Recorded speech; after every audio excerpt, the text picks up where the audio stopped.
ඒක විතරයි උන්ගේ දෙතර තියෙන්නේ. වැට ගහන ගමන්නේ. ගහන ගමන් අල්ල පියාගෙන උන් වැට ගහලා කොහොමද එතනක් තියෙනවා. ඒක නේන. අනිත් වැට ගහනකම් බලාගෙන ඉන්නේ. ඒක නේන.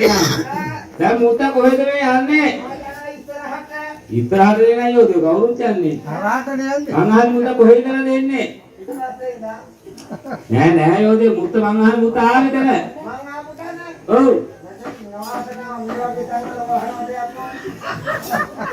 ඉතින් මං මුත්ත එන දැන. මං ආවෙත් ඉතින් උඹ ආපුතා නේ මට. එතන මොනවයිද කවුරුත් එන්නේ. අනේ නිකන් එහෙම නෙමෙයි මුත්ත මේ කොහෙද යන්නේ උදේ පාන්දර? මම යනවා. ඔව්. පාණ්ඩු නුවර. ඊට එහා පැත්තේ මුත්ත ඉදිමිච්ච නුවර. එහෙම නෙමෙයි. පඩි නුවර. අන්න පඩි රට. පඩි රට දිනුවා යක්කට හබයක් වෙනාලු. අක්කලට නෙමෙයි දැන් හබ වෙන්නේ නංගිලට. හැබැයි පුතේ ඉතරහට ඇන්ටිලටත් හබ වෙනවලු. නංගි මොකෝ අක්කා මොකෝ අප්පා. දැන් සෝ. දැන් දෙකට ගියා වගේ. ගෙදර ගියේ. කොට්ටේ මහත්තයන් කියන්නේ ඔය පැත්තේ ගිහලා හත්ින්නයක් ගන්න. ඔය පැත්තෙන් අම්බෝ ඊයකට පාපු ඉන්දියාවට රැල් පිටිය මූණේ. ආරායන පුරුදු දාන ඇති. එහෙම නෙවෙයි.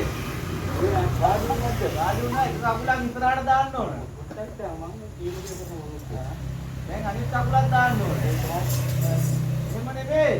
දෙකම එකපාර දාන්න ඕන. එකක් කොහෙද බා එකපාර දාන්නේ? අයි දාන්න බැයිද?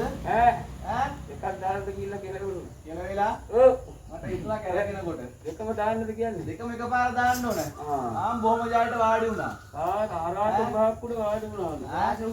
බාක්කුඩ නෙමෙයි දේව. තාර සුභාවට වාඩි වුණා. දැන් ඉතින් බොහොම ජාලට වාඩි වුණ වෙලාවට අන්න ඉතින් දැන් කියන්න ඕන ඔයා කවුද කියලා. දැන් මගේ නම අහන්නේ. නම තමයි අහන්නේ. මොනේ අහගෙන බාන්න කියන්නේ? රෙද්ද.